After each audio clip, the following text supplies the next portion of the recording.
Bienvenue au cœur de la région Rhône-Alpes. Chaque début du mois de décembre, une course légendaire se tient entre Saint-Étienne et Lyon, en passant au cœur des somptueux monts du Lyonnais. Depuis 58 ans, c'est la Saint-Élion. Point de départ, Saint-Étienne-le-Chaudron, arrivé à Lyon-Gerland, oui, mais de nuit. Ils sont 12 000 à s'aligner sur le départ dans une ambiance des plus festives. 68 km à avaler pour beaucoup. Certains vont courir en relais et partager le parcours en 3 tiers. Certains ne feront que la Saint-Express, soit la moitié du parcours entre Sainte-Catherine et Lyon. Mais l'aventure sera magique et intense pour tous. L'édition 2010 fut rude pour les organismes. Froid glacial et neige s'étaient invités. La version 2011 s'annonce tout aussi ardue, puisque les invités d'honneur de Mère Nature seront le vent, la pluie, une partie de la nuit et boue à volonté. Il a fallu taper du pied et bouger au son des acclamations du public pour se réchauffer sur le départ. Mais une fois lancée, la pluie a eu le bon goût de s'atténuer. Côté parcours, ce running raid nocturne qu'est la Saint-Élion se divise en 2 types de terrain, 50% en bitume, essentiellement sur le premier quart au départ et sur le dernier quart à l'arrivée. Ensuite, ce sont des passages culminant à 900 mètres de la moyenne montagne. Le reste se compose de sentiers boueux escarpés à monter et à descendre, 1300 mètres de dénivelé positif à monter donc, 1700 mètres de dénivelé négatif à descendre, le tout dans un long serpent de coureurs illuminant les monts du Lyonnais. Un objectif pour tous, finir ce parcours dantesque.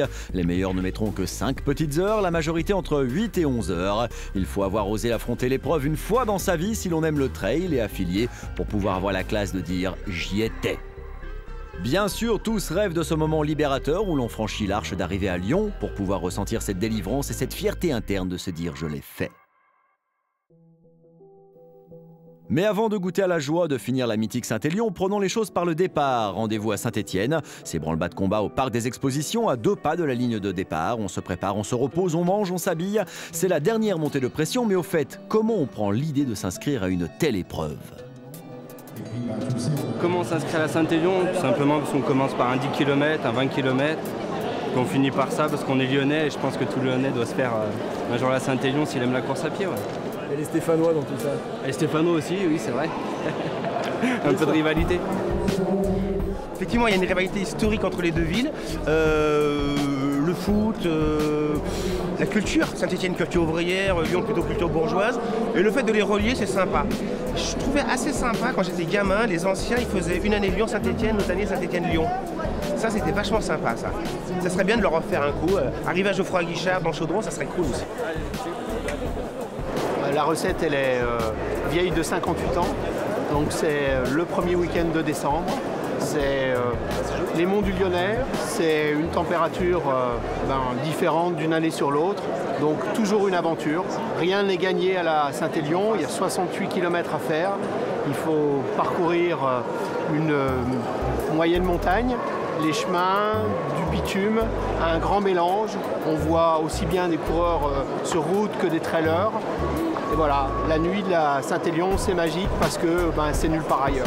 Dans le village de départ de la Saint-Élion, on trouve de tout, y compris les conseils précieux de Monsieur Kylian Jornet. L'ovni du trail contemporain sort un livre, Courir ou mourir. Il est actuellement en pleine saison de ski alpinisme et ne court pas la Saint-Élion. N'empêche, il est venu prodiguer ses conseils de coureur nocturne à quelques instants du départ. Le conseil le plus important, je pense, c'est se faire plaisir dans la compétition, pas penser au temps de passage, pas penser à l'arrivée, pas penser au résultat, mais se faire plaisir dans la course et après ça va te venir. De nuit avec la foule, etc. C'est vraiment une grosse ambiance la Saint-Élion, tout le monde la connaît partout dans le monde. Et franchement, je suis content d'y être, c'est la première fois et je pense que je reviendrai, avant même le départ.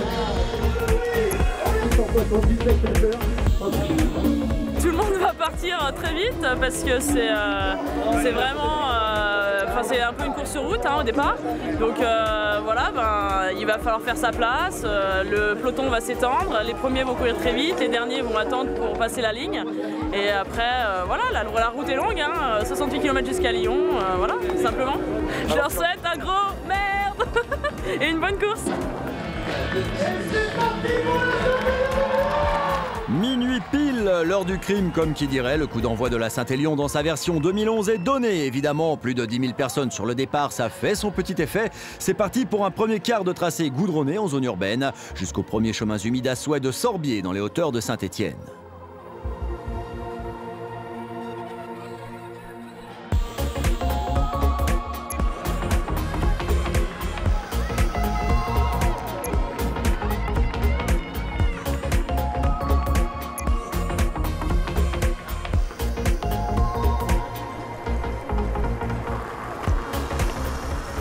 La majeure partie des coureurs, vous enlevez les 200 premiers qui sont là vraiment pour faire un gros temps.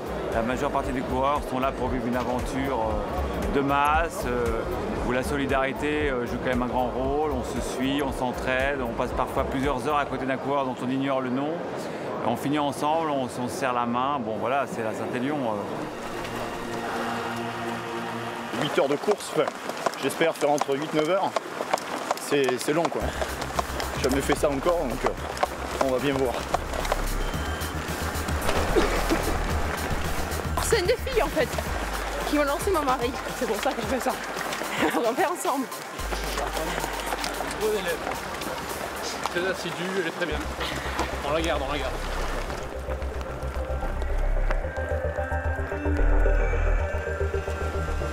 Ah, que du bonheur, un petit défi quand même, c'est la 5e.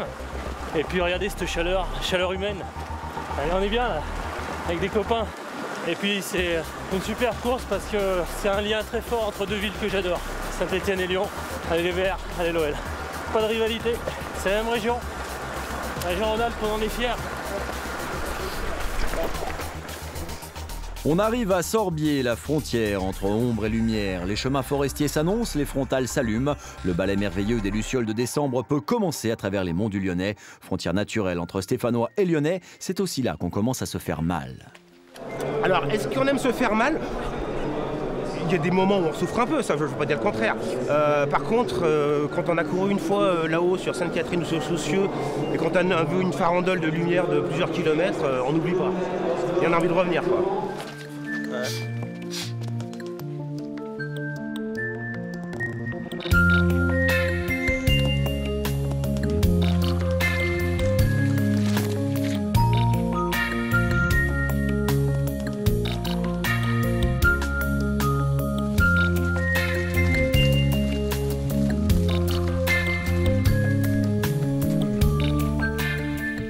La Saint-Élion, c'est aussi une série de ravitaillements à l'ambiance chaude et réconfortante.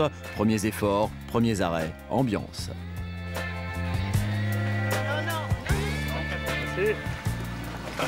Comment est l'ambiance là? Magnifique. Magnifique.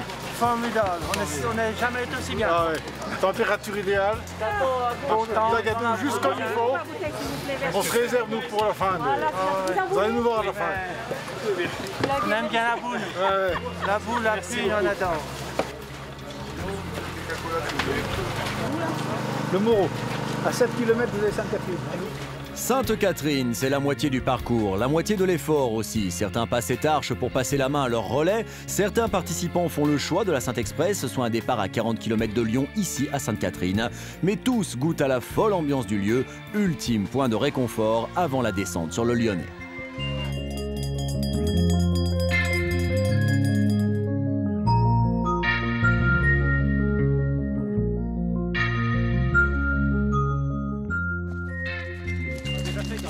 La Saint-Élion, comme d'habitude, ne déroge pas à sa légende. Ça va être une édition apocalyptique.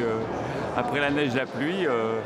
Je pense que la boue, effectivement, va être très compliquée à gérer, notamment dans les passages techniques. Je pense au bois d'Arfeuil, je pense à la passage du Garon. Il faudra bien vérifier ses appuis et ça va glisser.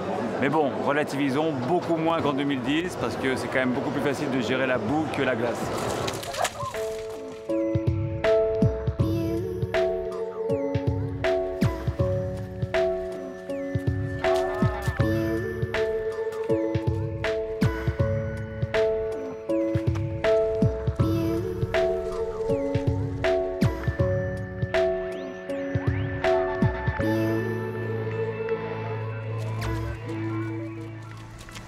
Facile. Ouais. On en encore dans 5 km. Ouais. Puis dans 10. Puis dans 20. Je sais pas combien il en reste. Ah, une trentaine, il en reste. Ça va être facile sur les 20 prochains. C'est les 500 derniers mètres qui sont un peu durs. Ouais. Ouais, non, c'est tout plat et tout ça, c'est pas bon pour les jambes. Le plat est bientôt là. Le gros des troupes passe la passerelle du Garon, ultime obstacle avant de retrouver les faubourgs de l'Ouest lyonnais. Sainte-Foy-les-Lyons, c'est le signe que l'on se rapproche du but. Une poignée de kilomètres encore à tenir et c'est la délivrance, l'accomplissement.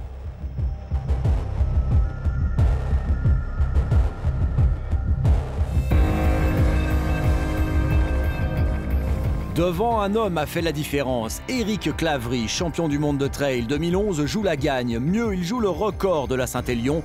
Tous ses temps de passage concordent. Il est à 2 doigts de l'exploit. À quelques foulées de l'arrivée, le chrono tombe. Il est une petite minute derrière le record de la Saint-Élion. À 4h54, il franchit victorieux les portes du Palais des Sports de Gerland. Éric Claverie, le Normand, réussit l'exploit incroyablement relevé de terminer en 4h54 et 44 secondes. À 1 minute du record, pas de quoi rougir pour autant. Il se retourne le temps de voir venir Emmanuel Gau. C'est sa 3e fois sur la seconde marche du podium. Lui qui est passé en tête à Sainte-Catherine voit la Saint-Élion lui échapper d'extrêmement peu une nouvelle fois. Podium complété par le dossard 44, celui de Sylvain Cour, l'expert en raid de multisport. Et chez les filles, elle a le triomphe modeste à l'arrivée, mais c'est bien elle, à droite, la pétillante Séverine Hostier que l'on attend et qui met Genet à l'honneur. 6h42 après son départ de Saint-Étienne, bravo. Compter une telle course à son palmarès est un véritable honneur chez les pros. La finir est un bonheur incommensurable, hors du commun pour les autres. Le but ultime, effectivement, c'est un jour de l'avoir à son palmarès de coureur. Il est clair qu'il y a une dizaine, une vingtaine de coureurs qui viennent pour la gagner, mais les 12 000 autres, ils viennent pour la finir, et ça, c'est super. On aime bien être marteau, quoi. Puis il y a l'ambiance, c'est super. Mais il faudrait conseiller aux 10 000 qui courent d'aller voir un psychiatre, parce qu'on n'est pas bien fini quand même. Quand on y goûte, après, c'est une drogue. On peut plus s'en passer.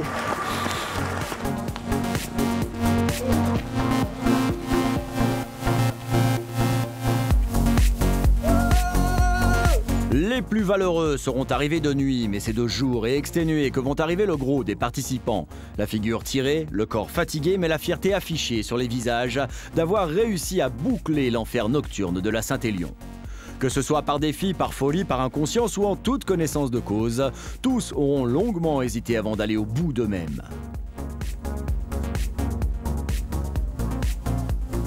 Entre 8 et 10 heures de course, par-delà la fatigue, par-delà les doutes et la difficulté de tenir encore, d'aller plus loin, de boucler un parcours de légende, de repousser ses limites et de goûter à la joie ultime de passer l'arche d'arrivée, histoire de se dire à l'intérieur « ça y est, je l'ai fait ».